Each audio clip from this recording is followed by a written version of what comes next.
What's up, all connoisseurs of fiction? It's me, Full0Grace, and today I'm going to be giving an overview of the book Percy Jackson, The Titan's Curse. This is the third book in the Percy Jackson series. I have already done an overview of the first and second books. I highly recommend you watch those before proceeding with this video. Link in the description down below. Before we begin, let's quickly go over some of the characters we'll see. Most of the characters I've already reviewed in my other videos. Percy, Grover, Annabeth, Thalia, Luke, and Chiron. Half a year has passed between the first and second book. Percy and Annabeth have been living with their parents. Bianca D'Angelo is a 12-year-old Italian with freckles scattered across her olive skin. She has brown hair and black eyes. She also has a 10-year-old brother named Nico. They're orphans with no idea they're demigods. Zoe Nightshade is an immortal huntress who serves at the right hand of the goddess Artemis. She has coppery skin that glows slightly since she is a huntress. On her head is a silver circlet, and like most of Artemis's hunters, Zoe prefers the bow and arrow. Rachel Dare is immortal with the ability to see through the mist. She has crazy red hair and paint smears dotting her clothes and body. Some other important names are Artemis, Apollo, Mr. D, Ares, Aphrodite, Hephaestus, and Athena. Some less important names are Dr. Thorne, the General, the Nemean Lion, and the Erymanthian Boar. With that taken care of, let's get on to the actual book.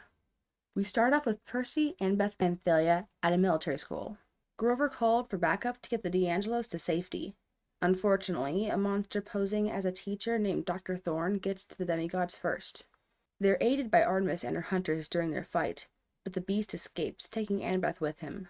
Percy is devastated, and the D'Angelos are trying to figure out what is going on. The goddess has Percy and Bianca explain what happened, and a couple of things Dr. Thorne said gives Artemis pause. In the end, she decides that the huntresses will return with the rest of them to Camp Half-Blood, while Artemis tracks down a certain monster she suspects is rising. Zoe is extremely upset with this plan, especially when it's revealed that Apollo will be giving them a ride back to camp. But before they leave, Bianca is faced with a hard decision, and in the end, she chooses to join the hunters. Nico is understandably angered by this since she's leaving him, and the followers of Artemis are rather anti-male and immortal. After a rather intense trip in Apollo's sun chariot, they all file into camp. Percy and Thalia explain what happened to Chiron and Mr. D, but the wine dude won't let them look for Annabeth. We've broken even on this escapade. You procured a small, annoying boy to replace her, so I see no point in risking further half-bloods on a ridiculous rescue. The possibility is very great that this Annie girl is dead. Obviously, this angers all of them, resulting in harsh words being exchanged, but in the end, they leave before Mr. D vaporizes them. That night, Percy has a nightmare about Annabeth. Unnerved by his dream, Percy tells Grover, who reveals that Zoe also had a nightmare. Something about Artemis being lost. Later that day is another game of capture the flag, but it's campers versus hunters this time. Percy and Thalia decide to co-captain, but things get out of control. Both demigods are children of the Big Three and are used to being in the spotlight. Before they can kill each other, everyone is shocked at the arrival of the Oracle, who gives Zoe a prophecy. 5 shall go west to the goddess in chains, 1 shall be lost in the land without rain. The bane of Olympus shows a trail, campers and hunters combined prevail, and 1 shall perish at a parent's hand. It's decided that Zoe, Bianca, Phoebe, Thalia, and Grover will go on the quest, but due to a nasty vengeance prank, Phoebe can't go. Early the next morning, the group of 4 prepared to head out. Percy finds Nico watching them. After promising the kid that he will do his best to protect his sister, Percy secretly follows the foursome with the help of the Black Pegasus, Blackjack. Eventually they stop at the Smithsonian, and Percy's about to follow them when he notices Dr. Thorne. Donning the invisibility cap, the son of Poseidon follows the monster into the museum. The Manticore leads him to a room full of monsters. Luke and a Titan called the General are in their midst. Percy overhears some of their plans and witnesses them bringing forth skeleton warriors. The General is about to hand them a hunter's scarf to track them with, but Percy snatches it. Amid his escape, one of the warriors rips off a piece of Percy's sleeve.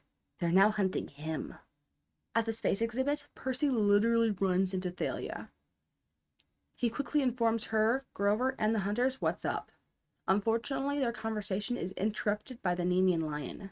After a rather intense fight involving space food, they quickly leave before anything can attack them. The next couple of hours are spent trying to go west as fast as possible without being attacked. Thankfully, Apollo helps them. The god supplies them with a train carrying cars, moving at supernatural speed toward San Francisco. Zeus insists on certain rules. Hands off when there's a human quest. Even when something really major is wrong. But nobody messes with my baby sister. Nobody. From that moment on, things get crazy. In New Mexico, skeleton warriors try to kill them, but the Erymanthian boar saves them before giving them a bumpy ride all the way to Arizona. There, they run into Ares and Aphrodite.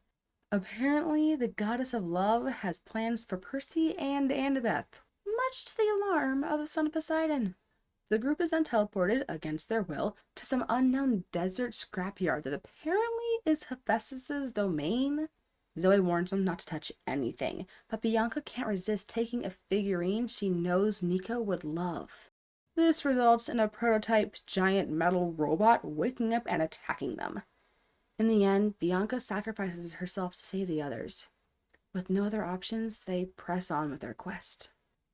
At Hoover Dam, Percy gets separated from the rest of the group, and Athena guides Percy to Rachel. The mortal girl saves the son of Poseidon from a couple of skeleton warriors. Obviously, this surprises Percy, but he's running out of time, so he slips away. Once he finds the others, they escape their attackers with the help of the guardians at Hoover Dam. Upon reaching the East Coast, Grover leaves to guide a powerful creature back to camp. The others find Annabeth's father, who lets them borrow his car so they can drive to Mount Tamalpais. Unfortunately, the car is blasted off the road by lightning, forcing them to walk to the Garden of Twilight. There, they face many challenges in the garden, especially Zoe, who's badly wounded. At the top of the mountain, Percy, Thalia, and Zoe find the general and Luke with a trapped Artemis and a restrained Annabeth. The two sides attack, and while Luke and Thalia seem evenly matched, Percy has no chance against the general, and Zoe is slowly dying. Desperate, he manages to free the goddess and take her place so she can fight. Artemis tries to trick the general into taking Percy's place, and while she does succeed, Zoe is pushed to the brink of death while aiding her. Meanwhile, Thalia manages to get Luke pinned between the cliff edge and her blade. Annabeth insists that Luke be spared, but he tries to escape, and Thalia's reflexes kick in. Luke falls and hits the ground far below. They won, but at a heavy price. Grieving, they all leave on Artemis's chariot. After giving Zoe a proper send-off, the goddess leaves for Olympus, and the three demigods follow on the back of Pegasus's. There, many decisions are made that will decide the future. Back at camp, Percy tells Nico about his sister. He doesn't take it well, and in his rage, he reveals his godly parentage. Percy is unable to stop the young demigod from leaving camp. If you want to know who Nico's godly parent is, what decisions are made, how Zoe and Bianca died, what certain creature Grover escorted to camp, why Rachel is important, what monster was Artemis worried about, how Annabeth was captured, and what happened to the last skeleton warriors, then I highly recommend you read the book Percy Jackson, The Titan's Curse. In fact, go ahead and read the whole series written by Rick Riordan. Anyway, I'm Full of Grace, and I'll see you all next time.